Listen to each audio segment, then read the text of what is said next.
I'm in a giddy mood because I did something yesterday that scared the living shit out of me, and I didn't die, which is, obviously because I'm doing this podcast. So, I hadn't flown a helicopter since like October until this month, and I flew for the first time, and I could not believe how fucking rusty I was. How much just shit you forget. You're like, what? Oh, yeah, that's right,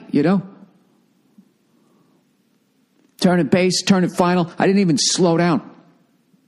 I was so busy trying to keep the fucking pad between the compass, and the dashboard there. I can't even remember what the fuck you call it, the control panel, that I forgot I was still doing like 65 knots, and I fucking went right by it. Had to slam on the brakes, right? So, but I flew around, shook off the rust. Oh, he's coming around, So I went again yesterday. And went up with my instructor, and he was like, so what do you want to do? I said, all right, let's do the patterns. Let's fly the traffic pattern. Let's do some autos. That's where they simulate main rotor failure. That's the big fan above your head. Like, what if all of a sudden the engine cuts out? And the nose kicks left. What do? You slam the collective down. You add right pedal, right? Trim airspeed RPM. Here come the RPMs coming up. You pull the collective up. You catch the fucking things. You pick out your spot. So we were doing those. And at some point, I was just like, all right, fuck this. I have to fly this thing by myself, or solo, as they say in the business, but I'm just a novice. So I said, all right.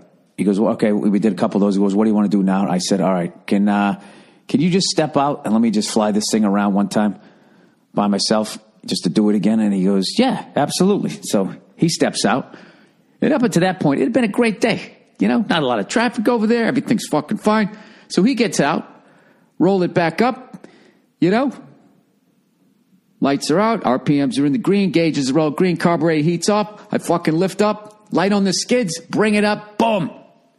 Holding a hover, here we go, cyclic, way forward, let's wait in the fucking thing, Fucking palms are sweating, There's always that thought, I can't believe I actually fucking know how to do this thing, right?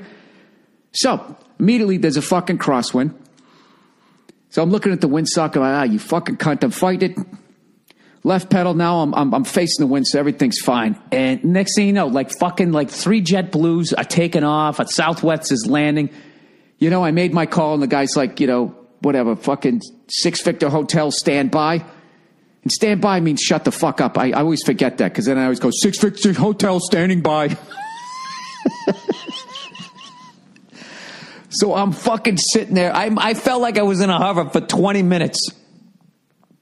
What I really wanted to have happen, it was just like one of those things where it's like, all right, fuck this, I'm feeling this.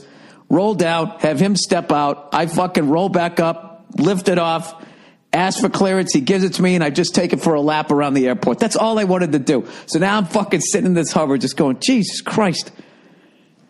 Now I'm thinking, what the fuck am I doing? So finally,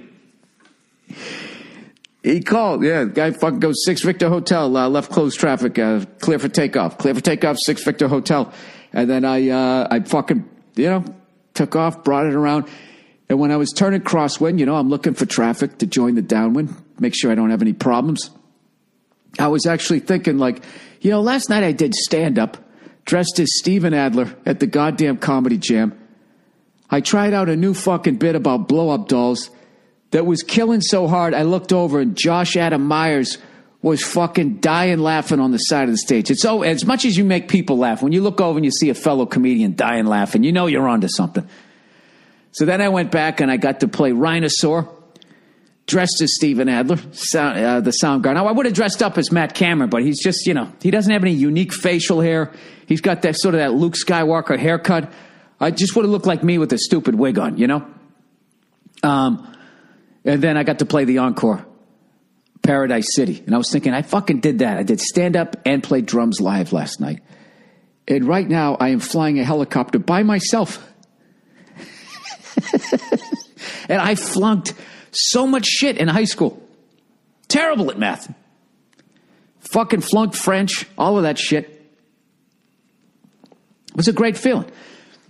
And I was like, oh, yeah, that's right. I'm flying a helicopter. So I get to the downwind, ready to go across 3-0. You bring your fucking carburetor heat up so your fucking carburetor doesn't freeze over and the engine doesn't cut out. As you're slowing down, came around, still pulling power, kept my 60 knots as I turned the fucking base into final. Came right in, landed, set the thing down nicely. And then my instructor came back in and he just, plugs his headphones in. He goes, how did that feel? I said, I said it was like riding a bike, except you could kill yourself. And he started laughing. And what I found with instructors is they're all badass guys.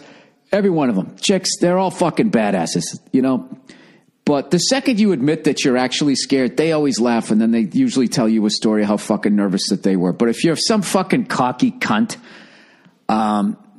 you don't want to do that, because then what they're going to do is they're going to chop throttle on you as you're fucking doing some stuff. Yeah, I don't need that. Even though it's good training. I've never had anybody do that to me. But anyway, so I did it, and it made me feel it's fucking amazing, man. It's just like the sickest goddamn feeling. And I swear to God, all I need to do is make like another $40 million, and I think I could actually afford to truly engage in that hobby. In LA, it's just super expensive. I think if you live more in the middle of nowhere, the big fucking thing is like just storing the goddamn whatever you get, the plane or the helicopter. I don't know if anybody knows like a cheap way to do it. I would absolutely, I'd absolutely do it. But until then, I'm just treating it like the way I treat cars. Like I just go on the road, I go to budget, and then that's it. I just, whatever fucking car they give me, I get it. And I got to be honest with you. That's the one thing that bugs me about renting helicopters, is every time you fucking go in there, something's a little different. It would just be nice to know your fucking tail number, not have to fucking constantly be looking on the control panel, know where everything is, know how everything works. Every radio seems to be a little bit different. It's just like it's just that extra thing you got to like deal with that I wish I didn't. And I'd love to just buy one of those fucking R22s. They're fun as hell. They're just a little fucking two-seater, right? And you're really flying it. It's like if you had a car that just had drum brakes and no power steering, like you really fucking... now this is just what I've heard from other pilots, because I've never flown anything fancy, nothing fancy like, but I really fucking enjoyed it. And, just even doing that, I mean, how long it takes to fly the pattern. I mean, that couldn't have been more than felt like 90 seconds. Maybe it was a little bit longer. I don't know. But, I don't know. It's just fucking definitely left the place yesterday. That's one of those things where you did something great and you're driving away and you got the window down, just driving away going, woo!